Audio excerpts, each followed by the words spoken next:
Erev Tov à tout le monde, Parashat Vayera.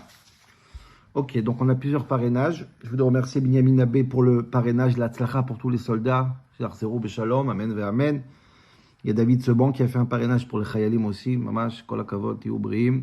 Et que les soldats soient briim, mais qu'il y ait avec un nitzachon, avec une victoire énorme.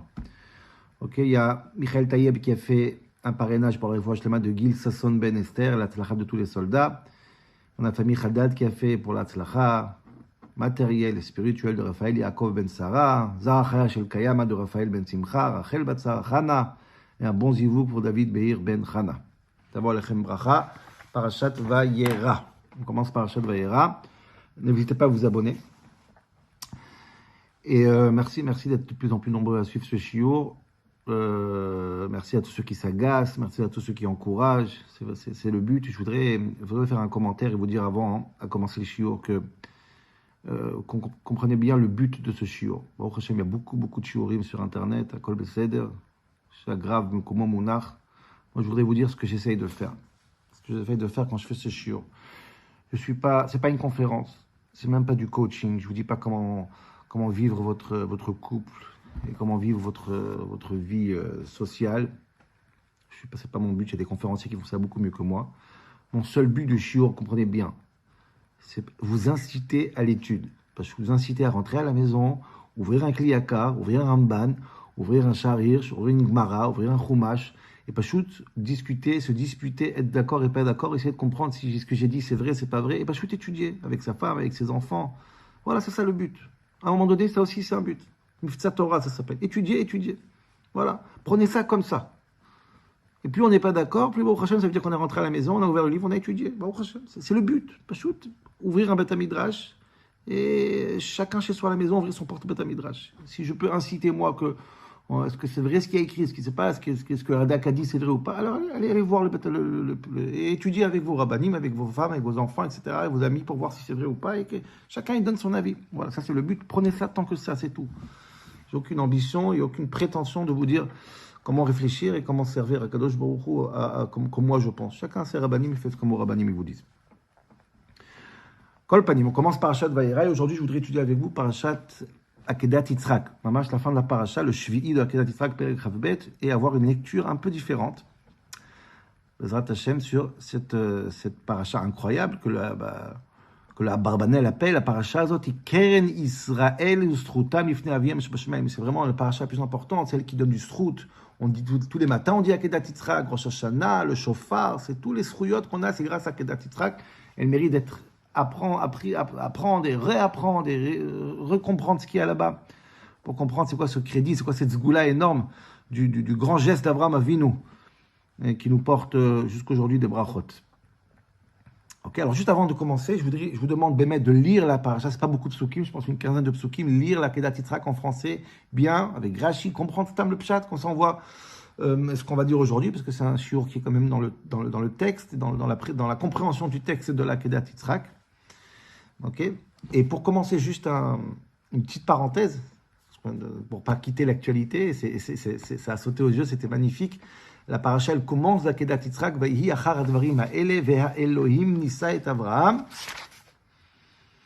Vayomer elav Avraham, vayomer ineni. La Kedat Yitzhak commence achar advarim ha'ele, après ces choses-là. Ok. Tout le monde sait ce qui a marqué dans Chazal. Après quoi? La Kedat Yitzhak vient après quelle histoire? Rashi ramène deux avis ici. Grosso modo, c'est après la Seouda qu'Avraham il a fait à son fils Yitzhak quand il avait 2 ans, 3 ans. Et là, le Satan, il est venu, il n'a pas aimé, il dit Avraham Avinu, il fait rien pour toi, le bon Dieu. Et là, Dieu dit au Satan, pas vrai, si je lui demande de donner son fils, il va me donner son fils. Et donc, après cette Seouda, a priori, Dieu il dit à Avraham, donne-moi ton fils. Okay, ça, c'est très bizarre d'apprendre comme ça. Pourquoi c'est bizarre? Parce que cette Seouda, elle était il y a 35 ans. Yitzhak, il a 37 ans aujourd'hui. Donc, s'il avait 2 ou 3 ans, ça veut dire 35 ans après, le Satan, il se réveille. Ouh, il y avait une Tseouda et c'est trop mouzard. Il y a pas mal d'avis dessus. Il y a notre maître de Pshat, le Rashbam, Mamash, au début de la paracha. Il nous donne quelque chose de beaucoup plus simple. Il dit oui, il cherchait ailleurs des Seoudot et toute cette histoire-là. Le plus simple, c'est d'aller en arrière, une page en arrière. Tout de suite après ce qui a marqué avant. Qu'est-ce qui a marqué avant? L'alliance qui y a entre Abraham et Avimelech. Abraham,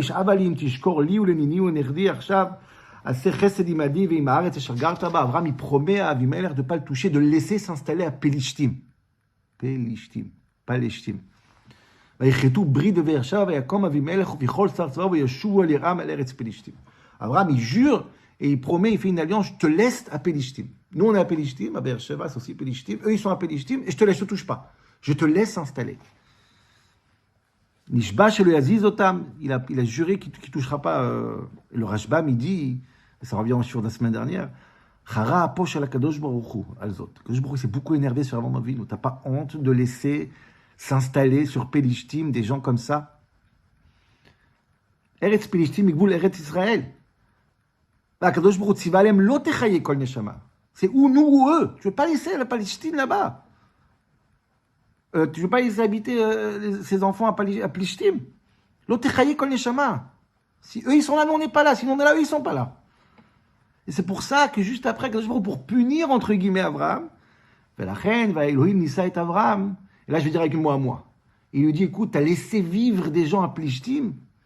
Regarde bien ce qui va se passer avec tes enfants. Ils risquent d'être égorgés demain. À Kedat Yitzhak. Je rajoute rien. Ça, c'est comme ça commence Akedat Yitzhak d'après Rashbam. Je mets ça de côté et on commence notre étude sur Akedat Yitzhak. Effectivement, Akadosh Baruch Hu dit à Abraham Avinu, Kachna et bincha, prends ton fils, va aller où Léola, etc., etc. Je vous demande encore une fois de lire l'ensemble d'Akedat Yitzhak. Moi, je vais vous poser une question très très importante, qui est la question essentielle de ce shiur. Je voudrais vraiment qu'on en parle. Combien on réfléchit, combien c'est très très difficile de comprendre. Pourtant, c'est une question banale, simple. Et j'ai du mal à m'en sortir avec cette question. À savoir, on demande le srout de Akedat Yitzhak, parce qu'Abraham, il a fait quelque chose de très grand. Elohim Nissa et Abraham. Et moi, je voudrais savoir aujourd'hui, quel est le srout d'Abraham? Qu'est-ce qu'il a fait de tellement exceptionnel qu'on demande à Kadosh Baruch Hu, Ribono Shel Olam, on dit après la tfila de chaque matin, Ribono Shel Olam, Moshe Kavash Avraham Avinu Adrachamav. Abraham Avinu, il a fait un geste incroyable. Quel est le geste qu'Abraham, il a fait dans Akedat Yitzhak qui mérite, mamash, d'être légendaire, le 10e épreuve qui confirme toutes les épreuves, etc. Tout ce qu'on connaît sur Akedat Yitzhak. A priori, il y a un consensus béhémet, que le grand geste d'Abraham, c'est d'être capable d'accepter de tuer son fils pour Dieu. Ça, c'est Akedat Yitzhak, qu'on appelle Akedat Yitzhak. Comme ça, il dit le Rambam dans Moreh Nevuchim. Beaucoup plus clair, mais c'est écrit dans la Tfila et dans tout ce qu'on dans Chazal, mais je dis dans Moreh Nevuchim, j'aime bien son texte. Il dit le dia otanu gvul ahavat Hashem ve'iratu. Jusqu'à où on est capable de faire pour Dieu? Adechan imagat. Et quand Abraham, il aime ni l'onetinat mamon, ni l'onetinat nefesh, ni l'argent, ni rien. Et devant Akadosh Baruch Hu, il n'y a kol ma shekiva bo viskim lishrot et beno. Mamash là, il a accepté d'égorger son fils. C'est un srout incroyable.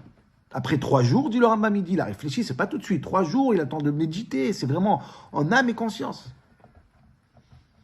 Et c'est pour ça, comme j'ai dit au début, on dit dans la Tfila, Ribono Shel Olam, Moshe Kavash Avraham et Rachamav, Ma'al ben Yechido, Lasod et Tzoncha, Ken Yikveshu Rachamecha et Kasram Aleinu. Fais comme Avraham, maîtrise-toi. La Tfila de Moussaf de Rosh Hashanah, on parle de ça, de Zichronot, Zochreinu Bezikaron Tov Milfanecha, Veterael Fanecha, Kedash Akad Avraham Avinu, Titzrak Beno al Gabei HaMizbeach, etc., etc. Comme la Gemara dit, comme Rachel ramenait tout à l'heure. Dieu dit au Satan, moi si je demande son fils, il me donne son fils. Et c'est ce qu'il a fait Abraham. Il était prêt à donner son fils. Et c'est pour ça qu'on remercie Abraham Avinu et on parle de ce srout incroyable. Il a fait Meod. Voilà ma question. Ma question est, c'est quoi le big deal? Pas seulement que c'est pas un big deal, c'est le contraire. Mais on va commencer par le big deal. C'est quoi le grand mérite d'Abraham Avinu? Kol hakavod d'Abraham Avinu. Makara. Disons qu'Akadosh Baruch Hu dit à Abraham Avinu, prends ton fils et tue-le pour moi. Ça voudrait dire que quoi? Ça voudrait que Dieu il dit à Abraham Avinu, fais comme tout le monde. C'est de quoi faire comme tout le monde? Fais comme dans ton époque à toi, où toutes les nations du monde, ils étaient ce qu'on appelle Ma'avir la Molech. On prenait le fils et on le brûlait pour Akadosh Baruch Hu, pour leur Dieu à eux. Et Dieu il dit, fais la même chose mais pour moi. Waouh! What's a big deal?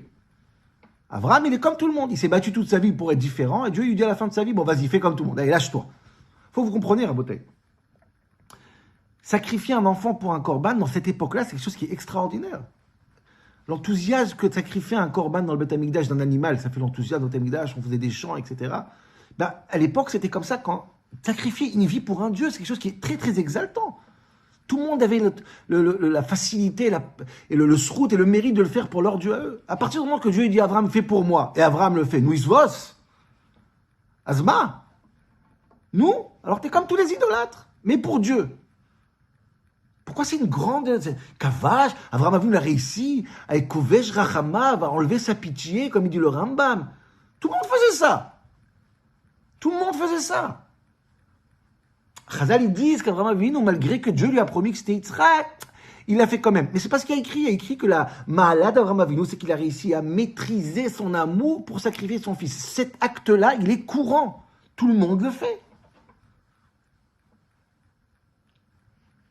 À l'époque, c'est comme payer des impôts. Non. C'est quoi la Gdoula? C'est quoi la Gdoula? C'est quoi la Gdoula? C'est vraiment monnaie courante. Monnaie courante. Bon, je fais une parenthèse, je ne veux pas rentrer dans ça parce que c'est intéressant que pas seulement chez les nations, c'était courant. On a l'impression un petit peu quand on est dans la Torah que c'est quelque chose qui est même dans la Torah. Rappelez-vous quand les enfants de Aaron meurent, mais c'est vraiment une parenthèse, je ne veux pas rentrer dans ça parce que c'est un sujet intéressant. Quand les enfants de Aaron meurent dans l'inauguration du Mishkan, Dieu dit Bikrovai à Kadesh, j'ai sanctifié mais ceux qui sont proches. Moshe il dit à son frère Aaron, Dieu il voulait pour l'inauguration du temple, il voulait un sacrifice d'un être humain. Je ne sais pas si ça serait moi ou toi, mais il a pris tes enfants en fin de compte. Il y a quelque chose qui est presque logique. Les Bechorot que Dieu il veut. C'est une époque où c'est presque logique. Alors, la Torah, je parle, c'est autre chose. Mais si Dieu dit à Abraham, fais-le, alors il se va, alors il l'a fait. Alors il est devenu comme tout le monde. C'est quoi la grande Gdoula? Incompréhensible. Mais incompréhensible. Le Rav Hirsch, il nous ramène que certaines personnes qui ne sont pas de chez nous, c'est des maskilim, des gens, ils les méprisent énormément, ils veulent dire qu'en vérité, la grande Gdoula d'Akedat Yitzhak, c'est pas qu'Avraham, il a accepté de sacrifier son fils. Ça, c'est pas difficile. C'est le contraire. יש אומרים שגדלותו של אברהם לא הייתה מונחת בכך שהיה מוכן לשחוט את בנו, אלא בכך ששם ליבו לקראת המלאך שציווה אותו שלא לשחוט. Au contraire, il a accepté de pas. Quand le malach, il a dit à Abraham, ne touche pas le gosse, et il n'a pas touché, ça c'est la Gdoula d'Abraham Avinu. comme ça il dit le Rav Hirsch. גדלותו הייתה מונחת בכך שהכיר לדעת ברגע האחרון שאין לאלוהים כל הנאה מקרבנות אדם. Il a accepté de se maîtriser et de dire au monde entier, Dieu ne veut pas des sacrifices humains. Je veux bien, dit le Rav Hirsch, mais c'est pas écrit ça, c'est écrit exactement le contraire. Dieu il dit à Abraham Avinu, comment je sais que tu es mon homme, Abraham Avinu, parce que tu m'as donné ton fils, tu as accepté de le sacrifier. C'est ça Et ça, je comprends pas. Je comprends pas. C'est incroyable. Ça, c'est un big deal. Alors, je vais regarder Rav Hirsch, je ramène plusieurs preuves pour dire que c'est pas... Donc ça, je veux comprendre aujourd'hui, Rabotai, c'est quoi Akedat Yitzhak? Qu'est-ce qu'il a fait Abraham de waouh? Ok. Ça, c'est la première grande question. Je voudrais poser encore quelques petites questions. C'est pas des petites questions sur Akedat Yitzhak pour ensuite arriver dans l'explication. Deuxième question que je vais poser aujourd'hui. Ok. Replongez-vous dans l'Akeda elle-même. Ok. Donc l'Akeda, c'était une épreuve pour Abraham. Est-ce que c'est une épreuve pour Yitzhak? Je rentre pas dans ça. C'est une autre question. Il y a marqué Vaïloïm Nissa et Avraham, pas et Yitzhak. Il y en a qui disent qu'Yitzhak il était, Ebenezer a dit qu'il était petit, c'est pour ça que c'est pas une épreuve pour lui. Je rentre pas, c'est pas le sujet. Nous, d'après la majorité des avis, il a 37 ans. Mais l'épreuve, c'est pour Avraham. Moi, ce qui m'intéresse, ce qui m'intrigue, c'est Sarah. Sarah, elle m'intéresse ici. Parce que j'ai l'impression, et pas que l'impression, c'est le texte qui le dit, qui le montre a priori, qu'Abraham va faire cette épreuve et il fait tout pour pas que Sarah soit au courant. Jusqu'à que Chazal vont dire que Sarah était au courant après et elle est morte suite à ça. Et Abraham, il fait tout pour faire en sorte que Sarah ne soit pas au courant. Elie Wiesel, dans son livre, il dit qu'Abraham se lève le matin très très tôt, il marche sur le bout des pieds pour pas qu'elle entende et il sort de la chambre. Lama, pourquoi tu dis pas à Sarah? Je n'ai pas compris. Tu comptes lui dire quand exactement? Quand tu vas revenir, tu vas lui dire bonjour Sarah, j'espère que tu vas bien. J'ai tué ton fils. Si tu vas lui dire après, dis-lui avant. Alors, Vinetze. Quoi, tu veux me dire que il a peur que s'il lui dit avant, Sarah va lui dire ne va pas? Comme ça, tu penses sur Sarah? Sarah que Dieu a dit que la chair Tomar Tishma Bekola, c'est une Nevia, une prophétesse beaucoup plus qu'Avraham Avinu. Sarah qui est partie avec toi, qui a accepté de dire que c'est ta sœur, qui a tout fait pour toi. Qui ne s'adéquite les gamres. Tu as peur de lui dire, si tu dis Dieu m'a dit, elle va te dire oui. C'est peut-être ça qu'il fallait faire, elle serait peut-être pas morte. Pourquoi Abraham, il fait tout pour manipuler pour pas que Sarah l'entende? Et il sort, il se sauve de la maison. Derrière, il y a encore plusieurs choses qui montrent combien Abraham, il a fait des choses pour pas que Sarah soit au courant, je pense. Le Ben Ishraï, dans son livre Od Yosef Ra, il fait remarquer, par exemple, Abraham a pris un chamor, un âne. Pourquoi? L'âne, en général, on le prend quand on fait des longues routes. Tant qu'il prenait un âne, Sarah, elle se mêlait pas. Abraham, il prend son âne, il fait ce qu'il veut. Le mari, il va où il veut, etc.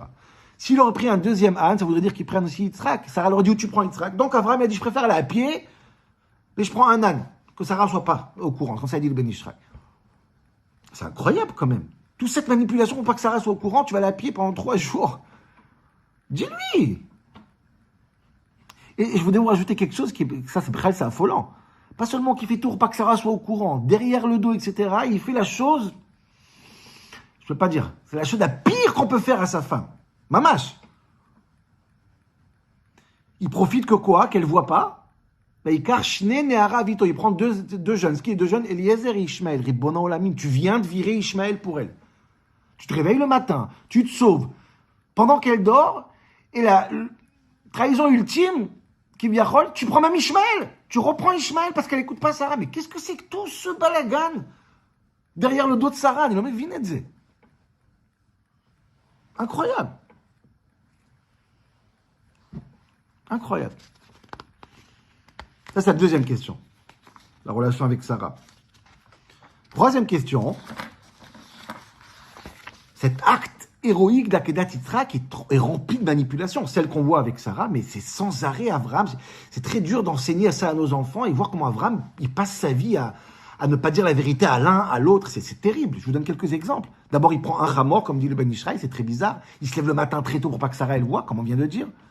Après, il dit à ces deux personnes, Ishmaël et Eliezer, il dit, Shvulachem po imachamor, restez ici. Vani vanar, moi je parle et shtachavot pour se prosterner. C'est pas vrai, tu dis pas la vérité. Tu vas pas te prosterner, tu vas faire un Kedat Yitzhak. Dis-le. Pourquoi mentir? Après, tu dis un deuxième chose. Venashuva elechem. Et t'inquiète pas, je reviens avec Yitzhak. Tu mens, c'est pas vrai, tu reviendras pas avec Yitzhak. Comment un grand acte d'Akedat Yitzhak doit être rempli de manipulation, de non-vérité, pour être fin. Ensuite, Yitzhak lui demande à son père, Aya Seleola, il est où le Korban? Et Abraham va encore une fois pas dire la vérité. Il va dire quoi?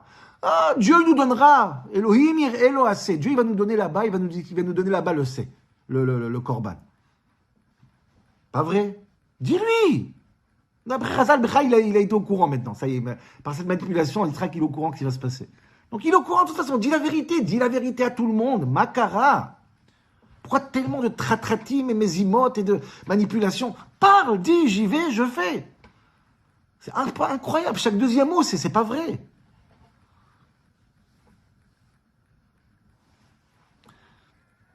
Encore 2 questions, Rabotaï, très intéressantes. 4e question que je voudrais poser, je ne sais pas si on l'a posée les années précédentes ou pas, c'est le nom d'Akedat Yitzhak. Dans l'histoire du monde, on va se rappeler de cette histoire comme Akedah. Akedah, c'est pas la shrita. Akedat Yitzhak, c'est je ne sais pas comment on dit en français, on l'attache, les mains et les pieds. C'est seulement une étape, le fait qu'on l'attache. Il a pris aussi le couteau, il a pris le bois, Et bon, dans l'histoire entière, toute cette histoire, on se rappelle d'une seule chose.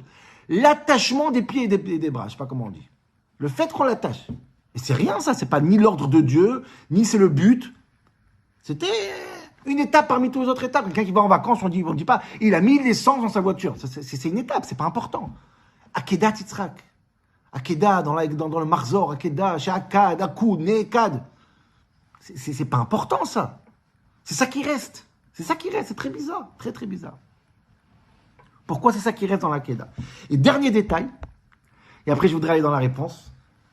Incroyable. Je vous demande de remarquer, après Akedat Yitzhak, il se passe quelque chose de terrible. Avraham et Yitzhak ne se parlent plus. Entre parenthèses, Avraham et Dieu aussi ne se parlent plus. Mais ça, je parle pas, c'est pas pour aujourd'hui. Mais Avraham et Yitzhak ne se parlent plus. Yitzhak reste là-bas, il n'y a plus d'interaction entre le père et le fils. Nigmar. Comme si la shrita, elle a eu lieu. Lama. Comment c'est possible? Makara. C'est pour ça que j'aimerais bien avoir avec vous une autre lecture sur Akedat Yitzhak. Vraiment. Et ce qui est très étonnant, c'est une autre lecture qu'on n'entend pas du tout, mais en vérité, c'est une conséquence directe de ce que tout le monde sait de Chazal, la lecture de Chazal dans Kedat Yitzhak. Mais on ne va pas jusqu'au bout avec cette lecture. Ça, c'est très bizarre. Très, très bizarre. Quand Dieu il dit à Avraham Avinu, va aller ou Sham Léola. Prends Avraham Avinu, prends ton fils, amène-le à la Ola.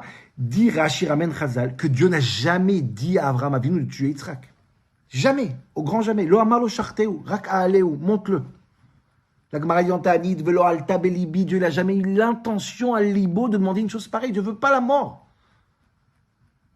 Et c'est très étonnant comment Abraham comprend une chose pareille. On a l'impression de quelqu'un que toute sa vie, il vient de faire tchouva, il ne veut pas être comme tout le monde, faire des idolâtries et de tuer des gens. Et dès qu'il peut comprendre peut-être que Dieu il a fait une erreur parce qu'il a dit oui, tout de suite il va le faire. Mazé. Dieu n'a jamais dit ça. Comment tu te permets de faire ça? Et j'ai trouvé le Malbim, Rabotai. Le Malbim va très très loin dans cet argument. C'est pour ça que j'arrive à la conclusion que je vais arriver tout de suite. Le Malbim, il dit effectivement qu'Abraham ne pouvait pas tuer Yitzhak. Ça serait un crime contre l'humanité parce que Dieu n'a jamais dit ça. Et Dieu, tout ce qu'il a dit, c'est des preuves dans le Pshat du Malbim que Dieu ne veut pas qu'on tue Yitzhak. Va aller ou Léola du Malbim, monter le mot va aller ou c'est jamais un korban. Pratiquement jamais, à part des exceptions qui sont aucun rapport avec notre cas à nous. Jamais ça n'a aucun rapport avec le korban. C'est pas comme ça que Dieu s'exprime. Le Malbim, il dit, quand Dieu il dit, va sur la montagne et ramène ton fils, fais monter ton fils, à la Chade Harim, Asher Omar Elecha, dans l'endroit que je veux te montrer. Dieu, le Malbim, Dieu n'a jamais montré l'endroit à Abraham. Abraham le connaissait parfaitement. La preuve, c'est que Dieu va jamais lui dire, il va le connaître. Quand Dieu dit à l'endroit que je veux te montrer, c'est pas qu'il veut lui montrer l'endroit. Tu iras là-bas, je te montrerai, dit le Malbim, je te montrerai quoi faire comme shrita. Qui tu vas tuer là-bas? C'est dans le pshat. Jamais, jamais tu Yitzhak. Va là-bas, je vais te montrer ce que tu vas faire là-bas. On ne peut pas comprendre. Abraham ne pouvait pas comprendre une chose pareille. S'il a compris, c'est un grand taout, dit le Malbim. Et quand Dieu il dit à Abraham, ne touche pas cet enfant, c'est pas que Dieu il change d'avis d'après le Malbim. Dieu lui dit, écoute, allô, ça fait 3 jours que je te dis, ne le touche pas. C'est ce que je te dis depuis le début, ne le touche pas. Donc comment Abraham peut comprendre le contraire en vérité? C'est très bizarre. Et c'est pour ça que moi je voudrais arriver à une conclusion, Rabotai, une nouvelle conclusion en disant qu'Abraham n'a pas compris le contraire. Au contraire, Abraham il a compris exactement ce que Dieu voulait, c'est-à-dire ne pas tuer Yitzhak. Et à aucun moment Abraham il compte tuer Yitzhak. À aucun moment. Jamais. C'est impossible. Dieu ne voulait pas le dire et Abraham ne voulait pas. Alors c'est quoi les preuves? Qu'est-ce qu'il a fait? On verra tout de suite. Mais d'abord comprenez cette histoire. Et c'est pour ça, Rabotai, qu'une bonne partie des questions sont répondues juste quand on fait ce constat, qui est la conséquence de Chazal. À savoir, Abraham ne dit rien à Sarah parce qu'il ne compte pas tuer son fils. Qu'est-ce qu'il veut qu'il lui dise? Il lui cache rien, il va rien faire de ça. Abraham ne ment pas, ne manipule pas, Chas Shalom. Et quand il part faire Akedat Yitzhak et il dit aux jeunes, restez là, je pars faire un shtachavé et je reviens, il ne ment pas. Il ne compte pas tuer son fils. Il part, ils reviennent à 2. C'est ce qu'il pensait réellement. Et quand Yitzhak dit à son papa, papa, il est où assez, Léola, il est où le sait? Et Abraham lui répond, Dieu va nous le montrer. Il est sincère. C'est ce qui va se passer. Il ne ment pas. Il ne compte pas tuer Yitzhak, il compte attendre ce qui va se passer là-bas pour voir ce que Dieu va lui donner. On verra tout de suite ce qui se passe là-bas. Mais on parle de 2 personnes qui partent sereinement, pas pour une shrita. Inal et Yadi, Akadosh Baruch Hu a fait ce miracle de me trouver un Noam Elimelech. Regardez les mots du Noam Elimelech, il n'est pas à la même conclusion que nous directement, du tout. Mais il dit ces phrases-là, c'est évident. Dehine be'emet Yitzhak ve'Avraham yad'u shelo haya da'at Akadosh Baruch Hu leshorto ve'Avraham shaya midato midat hachesed alach bebitrono sheyashuvu shnehem. Ils sont partis sereins, Avraham et Yitzhak, en sachant qu'ils partent et qu'ils reviennent. Parce que Dieu ne veut pas qu'on tue, il n'y a pas de raison qu'on transgresse la volonté de Dieu, c'est pas ça Avraham Avinu. Moshe Katoven eshtachave nashuva aleichem. Donc là, c'est le premier constat que je veux qu'on comprenne bien. Abraham et Yitzhak, ils partent pas pour tuer personne. Il n'y a à aucun moment, Abraham compte tuer Yitzhak. À aucun moment. Alors, c'est quoi les preuves que Dieu dit à Abraham? Qu'est-ce qui se passe là-bas? Maintenant, on va essayer de comprendre c'est quoi Kedat Yitzhak, Rabotai. Donc, Elohim dit ça est Abraham. Quand Dieu il va éprouver Abraham Avinu, c'est pas un père qu'on lui demande de tuer son fils, Hashem Yishmor V'Yatsil. J'essaie de vous expliquer c'est quoi cette grande épreuve. Qu'est-ce qui se constitue? C'est quoi l'enjeu de Akedat Yitzhak? Je m'inspire d'un texte aussi de Rabbi Yonatan Zaks, le grand rabbin d'Angleterre, sur la paracha, dans son livre Sikva Siach, et des notions importantes aussi de Torah Chassidut sur les Avot, et surtout sur Abraham Avinu. Je voudrais vous lire le texte, une partie du texte, les mots du Rav Zaks, pour essayer d'expliquer où je veux arriver. Pourquoi Dieu ne veut pas, quand Dieu il interdit la mort des enfants. C'est pas ça qu'on parle ici. Dit le Rav Zaks, en réalité, tout Sefer Bereshit, et surtout Abraham Avinu, on parle des gens qui cassent des idoles. Sefer Bereshit, c'est le grand marteau qui casse toutes les idoles de l'époque. Et à leur tête, Abraham Avinu. Et Abraham Avinu, il vient nous donner une conception juive, ivrite, de la notion de famille, la notion de Hav, la notion de Ben. Tout ce qu'Abraham Avinu il fait, il est le premier pour créer cette conception juive et casser les idoles, tout ce que tout le monde pensait, ce que c'était avant. Et dit le Rav Zaks qu'il faut enlever cette idée que les gens ils ont sur le rôle du père par rapport au fils et le fait que le fils il hérite du père. On va expliquer cette notion. Écoutez bien, c'est tellement beau. Dit le Rav Zaks, dans le monde, un fils, de manière naturelle, quand il est né du père, donc il appartient au père. Et ensuite, quand le père il va mourir, le fils va hériter. Il va prendre possession du bien du père. Par filiation naturelle. Chez nous, dit le Rav Zaks, Abraham Avinu nous enseigne quelque chose de très important. Il n'y a pas de filiation naturelle. D'ailleurs, tout c'est faire Bereshit. Jamais, jamais le Beror, l'héritier principal, c'est le premier-né. Jamais. C'est toujours le deuxième, le troisième. Abraham Avinu, Evel, Yitzhak, Menashe Ephraim. Toujours c'est... Parce que l'héritier, c'est pas celui qui est naturellement le fils de son père. Pas du tout. Pourquoi ? Parce que le fils n'appartient pas à son père. Écoutez bien, cette notion est très très belle. העיקרון המכוון את סיפור חייו של יצחק מלידה ועד עקדה הוא היפוכו של הרעיון שהילד הוא רכוש האב. Le fils n'appartient pas au père. Et quand le père part, le fils prend la place du père et la possession de ses biens. Il prend la place de son père. Au contraire, chez nous, le fils, c'est pas la filiation naturelle. C'est pas que. Mais c'est pas ça qui fait de toi le fils, l'héritier. Impossible. C'est quoi le fils ? Le fils appartient à qui ? À Kadosh Baruch Hu. Et Kadosh Baruch Hu te le prête. Qui met Hachem Sheiltiv Dirana. Moi, je l'ai appelé Shmuel parce que je l'ai emprunté de Dieu. Dieu, il va donner à chaque parent un enfant et il va dire aux parents, écoutez bien, cet enfant n'est pas à vous. Je le mets chez vous pour un seul rôle. Pour qu'il puisse passer de génération à génération. La transmission. Prendre du père pour donner au fils. Moi, en tant que fils, je dois prendre de mon père pour donner à mes enfants. Je suis un transmetteur. Je ne prends pas possession des affaires de mon père. J'ai une responsabilité juste de le prendre d'un à l'autre. J'ai été mis par Dieu pour ça. Il ne faut surtout pas que mon père pense que je lui appartiens. Il faut surtout que je pense que moi, ce que j'hérite de mon père, ça m'appartient. Pas du tout.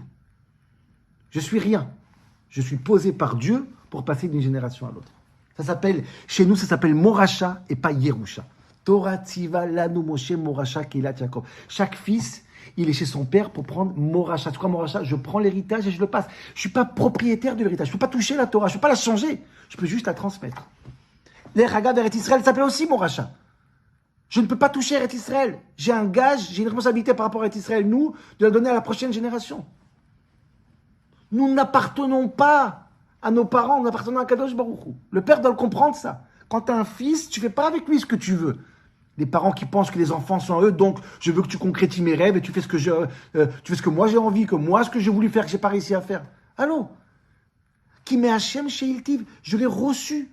Et il a un rôle de prendre et de passer la génération. On est des transmetteurs, des morachas. Zéou. Chaque fils, c'est le père du prochain fils. C'est ça que les parents doivent comprendre. Dit le Rav Zaks, c'est pour ça que tous les avot et les imaot, ils étaient à carottes, ils étaient stériles. Pour montrer que la filiation naturelle n'a pas de jeu ici. Chaque enfant, il est posé de manière miraculeuse chez ses parents pour avoir un rôle de quoi ? De passage. Tu fais rien, tu bouges pas. Tu passes, tu empires pas les choses. Tu ne prends pas position, tu n'es pas la balabait. C'est incroyable, c'est tellement beau. Tout le monde est à car. Yitzhak qui vient à 100 ans pour dire que je ne suis pas ton fils. Et Rivka est à car, et tout le monde est à carotte. La filiation naturelle n'a pas un jeu, ne joue pas un rôle. Qui met Hachem chez Iltiv, l'enfant vient de Dieu. Incroyable. C'est pour ça que tous les Bechorot, comme on a dit au début, dans Sefer Bereshit, ne sont pas la filiation naturelle forcément, ça peut être deuxième, troisième. Parce qu'on a un rôle. C'est ça les Yerusha chez nous.